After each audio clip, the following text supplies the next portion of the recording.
Mas a nossa concordância começa a desaparecer quando as pessoas pensam que houve uma manifestação e pronto, não há o que refletir sobre ela. Eu sou daqueles que acham que é preciso refletir. O Bolsonaro é um político que está sob a carga do governo, da Polícia Federal, da Justiça e da grande imprensa. No entanto, ele conseguiu mobilizar milhares de pessoas. Não creio que nenhum político brasileiro, nesse momento, exceto possivelmente o próprio presidente da República, tenha condições de mobilizar tanta gente. E isso é um dado importante. Como que uma pessoa tão desgastada, através da imprensa e pela pressão das instituições, continua com tanto apoio popular. Eu acho que ali havia pessoas que são bolsonaristas, que gostam do Bolsonaro e o apoiam de uma forma incondicional. Eu acho que havia também gente que se identifica com a extrema-direita, que tem posições de direita e que estava ali para apoiar o seu líder.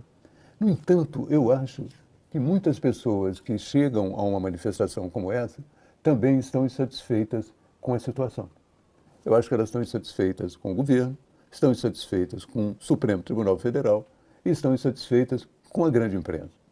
Isso é algo que merece uma reflexão. Acho que grande parte dessas pessoas mantém uma certa oposição ao que está acontecendo no Brasil e também considera que a carga sobre o Bolsonaro, às vezes, é desproporcional. Você vê, por exemplo, que houve no dia da manifestação um episódio perfeitamente evitado. Prenderam um blogueiro português, Sérgio Tavares. O blogueiro é de direita, mas e daí? Né? Prenderam o blogueiro e acabaram elevando o episódio a uma dimensão internacional. Hoje o blogueiro já tem 1 milhão de seguidores, graças, parcialmente, à Polícia Federal Brasileira. Também queriam que o Bolsonaro fosse depor um inquérito sobre uma baleia no interior de São Paulo que ele teria incomodado. Com seu jet ski, ele teria incomodado a baleia.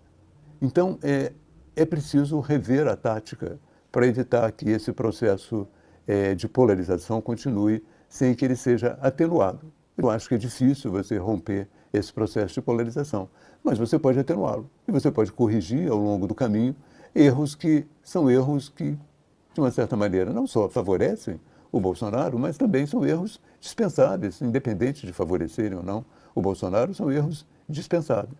Da mesma maneira, eu acho, né, que o Supremo Tribunal Federal tem que tomar muito cuidado. Ele está se preparando para praticamente anistiar a dívida das empresas que fizeram um acordo de leniência no período da Lava Jato. Essas empresas usaram a corrupção, essas empresas, algumas delas foram à imprensa pedir desculpas pelo que fizeram, e, no entanto, a partir de uma decisão do Toffoli, já começaram a ser, de uma certa maneira, dispensadas das suas multas.